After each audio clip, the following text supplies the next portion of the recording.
afternoon. My name is Denise Mananis. I am the Associate Vice President for External Affairs at St. John's Riverside Hospital, and I would like to take this opportunity to welcome you to a special edition of Riverside Talk. Today's guest is the great Dr. Radhika Hariharan, who is the Director of Infectious Disease at St. John's. She has been with us for, I think, 27 years, and we invited her to talk about COVID and flu vaccines because there is so much misinformation in the media, on social media, that we really wanted her to come in and address this very important topic as we are entering COVID and flu season. So thank you for joining us and welcome, Dr. Hariharan. So I want to start with the COVID vaccine. So there's a new version of it, Doctor. How is this vaccine different from the original vaccines that we all received during the height of the first surge?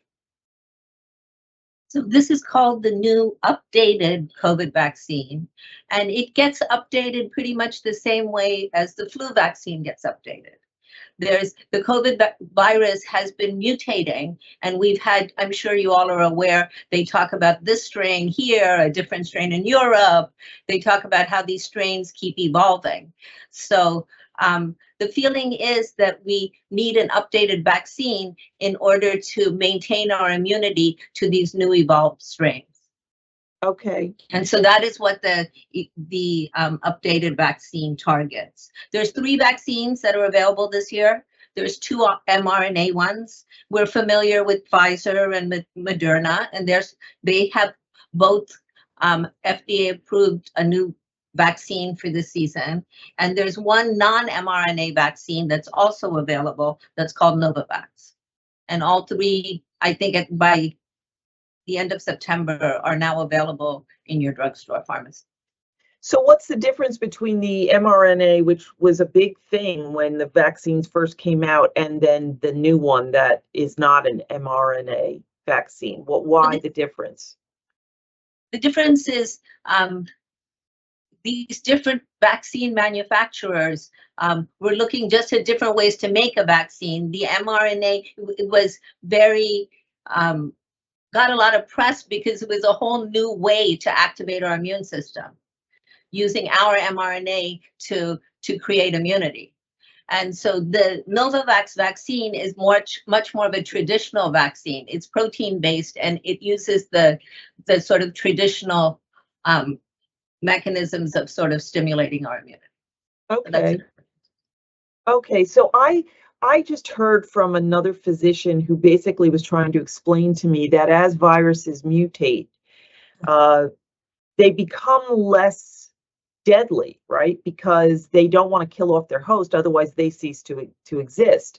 So is that true in the case of the COVID vaccine, that although they can make you, sick in varying degrees, they are becoming, as they mutate, they become less deadly over time? Or is that just somebody's wishful thinking? That is, I think, both. I think there is, overall, we're not seeing the mortality, we're not seeing the deaths we saw, but we also have inherently more immunity because we've all now been exposed to the COVID virus. Right. So it's very hard to separate those 2 things out because of that. Okay. All right. That's the best answer I can give you. That's a fair one. I kind of threw that one at you. So, so right now, would you say there's a great prevalence in the community for COVID, or do we expect that prevalence to rise as the seasons change? So, COVID seems to be evolving from our now 2020, I guess this is our year 3 or 4 with this virus, into almost like a biennial infection. There seems to be a peak in the winter, usually December, January, especially as the East Coast gets colder, we're inside more. And then there seems to be a summer peak. And it looks right now like perhaps we've just had that summer peak. And so the COVID rates are actually a little bit lower. It's very hard now also to follow COVID rates because the only way, many people aren't getting tested.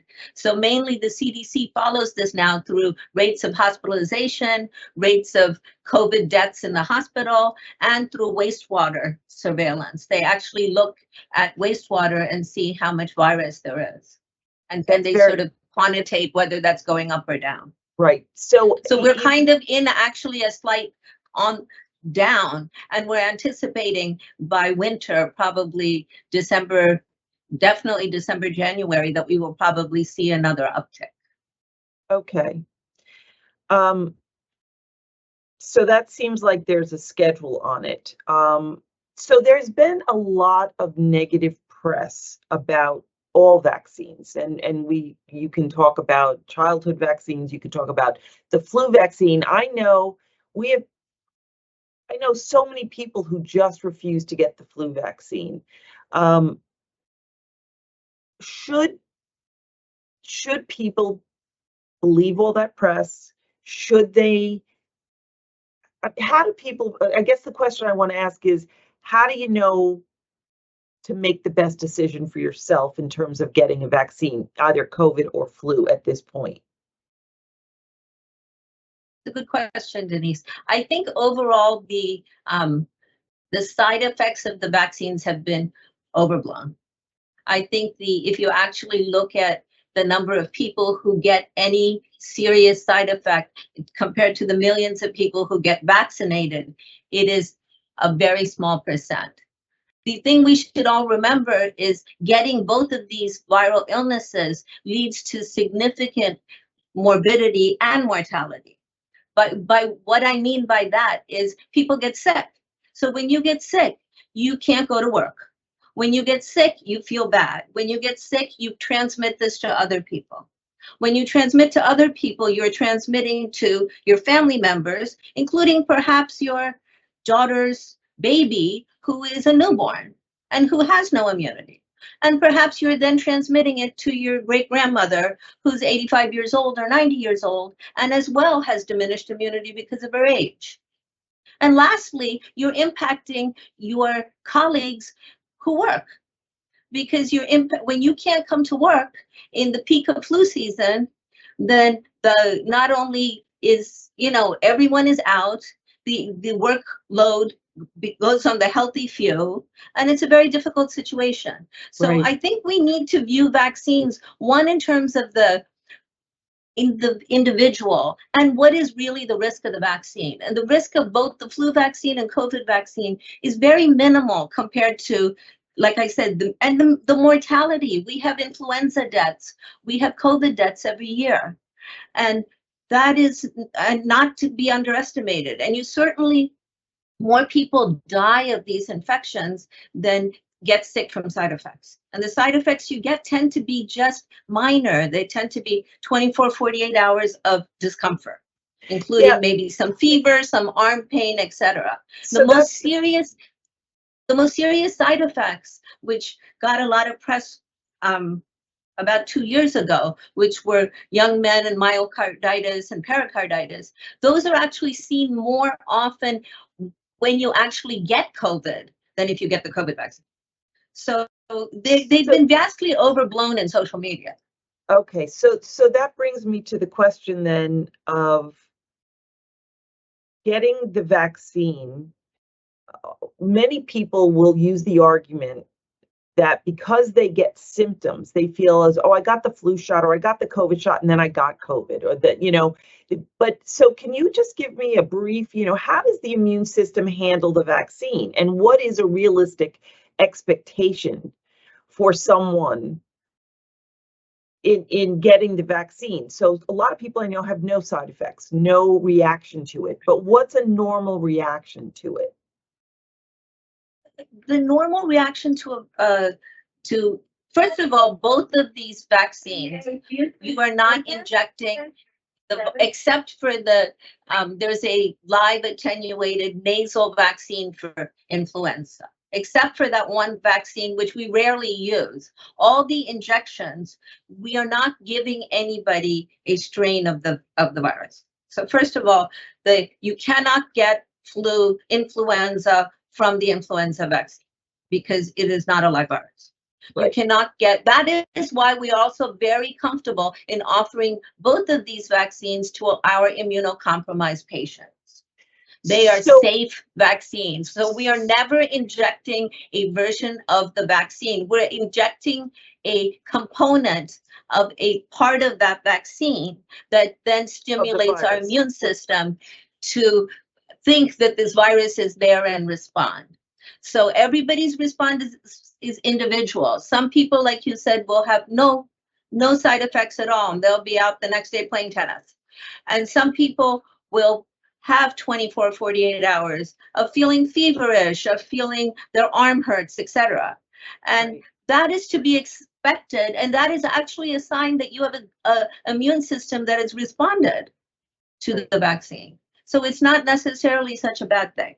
Okay, so let me ask you this then. Is there a set of rules as to who should actually get the vaccine? Is it children? Is it adults? Is it seniors, immunocompromised people, pregnant women? Who should be getting it? The CDC, we're talking about both, right? The CDC is recommending that for both of these vaccines, that everybody over the age of 6 months, unless they have an allergy to one of the components of the preparation of the vaccine, should be getting vaccinated. Okay, because we can't vaccinate under 6 months. So the idea is that we do, everyone around this baby gets vaccinated, and then, this is a way to keep your baby healthy. Right. There's also definitely data that supports that if you get these vaccines and you are either before during your pregnancy, that you will make antibody, and that crosses over to your baby for its first 3 months of life. So you're actually sharing your antibody with the baby. Interesting. So you're on board for everybody to just get it 6 months and up. The CDC recommendation is for everybody. Definitely, I think people over the age of 65 should be getting vaccinated. For COVID, those are the people that wind up in the hospital, and a fraction of those people then die. So given that situation, I think it's a wise decision to make to get vaccinated. Okay. The other interesting thing about the COVID vaccine, which is that there's data that supports that if you have been vaccinated, that the likelihood you'll get long COVID is less. And long COVID is this pro-inflammatory state that starts somewhere 2 to 4 weeks after you have COVID. And people have a whole myriad of problems. Some people have GI problems. Some people have blood pressure problems. There are people who are debilitated and can no longer, continue their regular lives, even though they've gotten through their COVID. And so the vaccination is supposed to make it doesn't prevent it, but it's supposed to make it less likely that you will get long COVID. Okay. So it is an additional benefit. So like the flu, the COVID vaccine, if you get it, doesn't necessarily mean you won't get COVID, but that if you get it, you will have much fewer side effects and a less virulent form of that illness, of that virus. Yes, I think, Denise, that's a good way of putting it. None of these are guarantees that you will not have this viral infection, but they will hopefully prevent you from landing up in the hospital or dying if you're. And that's true for the flu shot as well, that it may or may not prevent it, but it will certainly make the illness, if you get it, less severe. That's fair to say. Exactly. Okay. The other interesting thing that I think is a good point about viral infections is when you have a serious viral infection, you are then you have the risk of having a secondary bacterial pneumonia. There's data that supports that if you're sick enough with the round one, people who are at risk for especially with influenza, the rate of heart attacks is higher in people, around the time they have flu. Because it can be when you're having fevers of 103 and severe myalgia, you're stressing your body. Yeah. So, and we've seen people post-influenza and post-COVID arrive in the hospital and they aren't eating, they're dehydrated, their kidneys are in trouble, or they're so weak at home they fall down and they fracture a bone. So we never talk about these as actually the viruses, but these are the consequences of the viruses on our bodies, especially in the elderly. So they're really important things to think about. They really are important to think about. Let's just talk to finish the COVID conversation, the current symptoms that we're seeing that define COVID, because everyone goes, oh, I got a cold. Do I have COVID? Do I have a cold? Do I have the flu? What do I have? So can you define for me what COVID is looking like now from a symptom point of view? So that actually, Denise, probably no one can. The Okay. symptoms are, to be honest about it, I don't think anyone can clinically diagnose themselves. I also think many of us have already had COVID once. COVID a Right. second time doesn't have to feel the same as COVID the first time. So there's nothing there either. The second time around, your symptoms may be totally different. The symptoms are ranging from people who are having GI issues, including diarrhea. They're ranging from sore throat. They're ranging from fever and muscle aches. So it's a little bit of all the stuff we've seen before. And so honestly, the only way you can tell you have COVID is to do a COVID test. So the home tests, that brings me to the idea that the home tests are things that you should have on hand, because at least if you did a home test, you could rule out, okay, I tested negative. But then there's a lot of people who say that the home tests are not, the greatest in their efficacy. Is that true? Or, I mean, is there a real reason for people to go and get tested if they get a cold? So honestly, we're not all going to go get tested if we get a cold. Right. I think pretty much what one can do is if one has the sniffles, you can see, was that just the sniffles or an allergy, and does it go away in 24, 48 hours? And perhaps that wouldn't be the time that you paid a visit to your grandma or somebody who had a new baby. And then at 48 hours, if it feels like, you're having more, these symptoms are lingering, and then it may be time to do a home COVID test. The home COVID test, if the first is negative, should be repeated again in 24 hours. And then an interesting thing too, Denise, is that it just came out, I think, last week. The government again is mailing you 4 free COVID tests. So you can go online and you can put in your address and you can get at least 4, up-to-date tests delivered to your house. All right, that's interesting. Let's just turn our topic to the flu a little bit. Is there a defined flu season as opposed to a COVID season? Actually, there is. The flu season is considered to start October. So we have just started our flu season. Here we are, our influenza season, and it ends generally end of April. So through end of April. So it has a little bit more. It's all winter into the spring. It's all winter, exactly. All and right. Sometimes the severe part of influenza, depending on the year, can be the second half of the season. And it's just really sort of our luck when it arrives in our area, whether it's going to start before Thanksgiving or after, and whether is it going to peak in January, February, or March. So. Okay, so there's a lot of people on social media and in the news and talking about the severity of the flu that is going to show itself this year.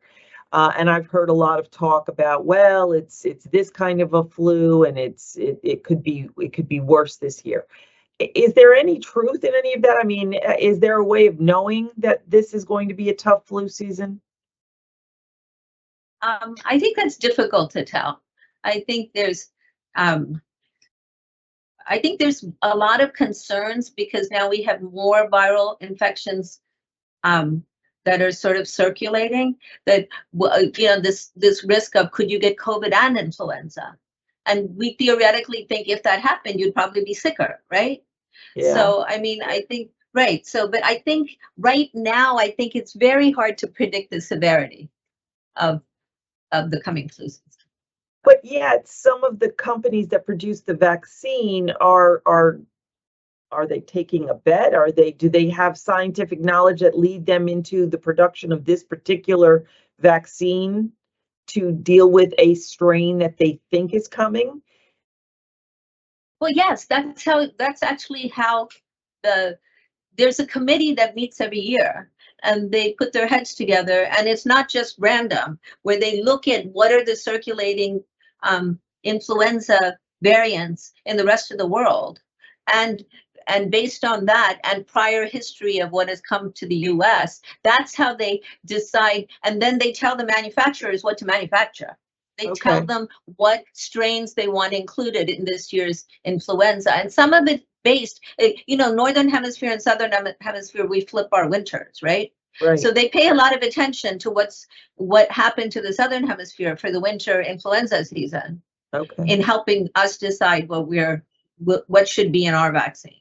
Okay. So this year our vaccine has 2 influenza A's and 1 influenza B strains that they have picked out in this process, and that is what the manufacturers have manufactured.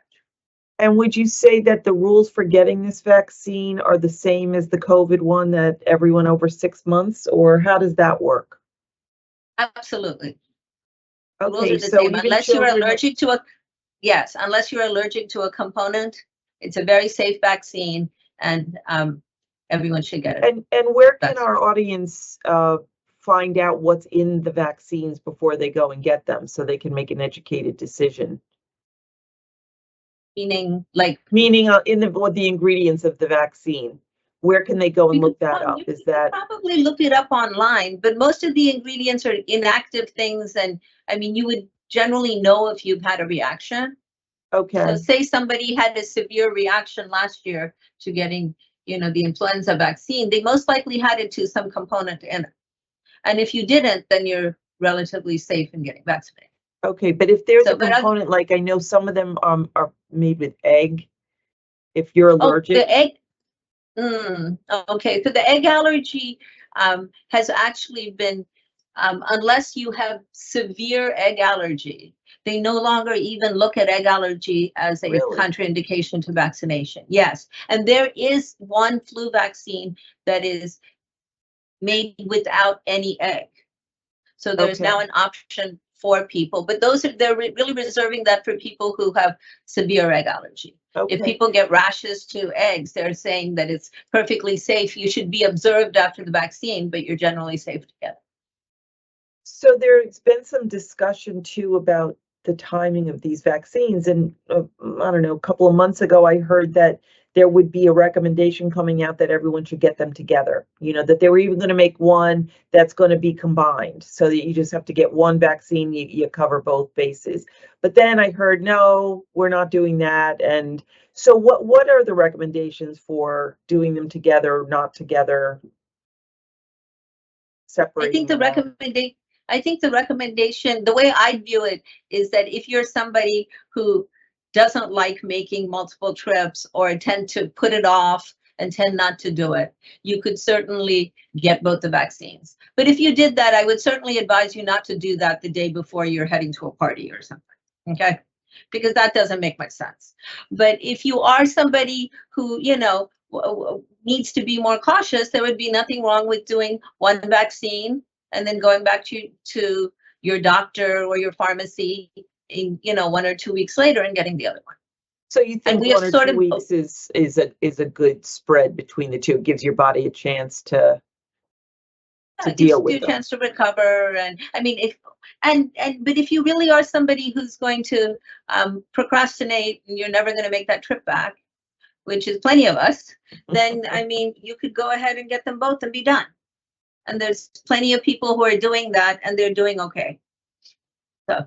All right, so I think we've covered both the vaccines. I hear your message. Is there anything that you'd like to share with the audience about the urgency, or anything else that you'd like to let them know? I guess 2 points. One is now is the time, that we have started influenza season. It would be a good time. It takes about 2 weeks, which I should have mentioned, for you to develop antibodies. So for you to, so this would be a good time, the month of October, just to get vaccinated. And then if you certainly can't do it in October, November is as good a month. I think getting both vaccines is the right thing to do. I think it keeps you healthy. It keeps you working. I remember running into staff here at the hospital last year who had kids who were who were out 1 week with COVID. Then they'd go back to school, and the next week they got influenza, and they were doing back-to-back viral infections. So these would be good safeguards to keep your kids in school and to keep everybody healthy and doing their, school, their whatever their lives are, letting you have your life. I think you're keeping your community healthy. I think you're keeping your family healthy. I think you're decreasing your chance of all these post-viral illnesses like bacterial pneumonia and, like I said, falls and heart attacks, etc. And this whole risk of co-infection drops as well. I think overall, we really need to view vaccination as something we do for ourselves and something we do for our community. And I think when we can view it that way, which is really the old way we used to view vaccines, if you remember, the way if we can get ourselves back to thinking in that fashion, I think we will protect all of ourselves, and we'll protect our loved ones, we'll protect our communities and ourselves, and that's what we need to do. Okay. Well, Doctor, I really thank you. I know that we wanted to get this special edition in and help our community understand there's so much information and misinformation out there. So we really appreciate your time. And I'd just like to say before we sign off, a thank you to my team who produced this, Jason Latore, Candace Cousins-Hopkins, and Nancy Anabi, who work very diligently to get these programs up and running. And I thank all of you for joining us again today for another episode of Riverside Talk. I'm Denise Mananis. Thank you very much.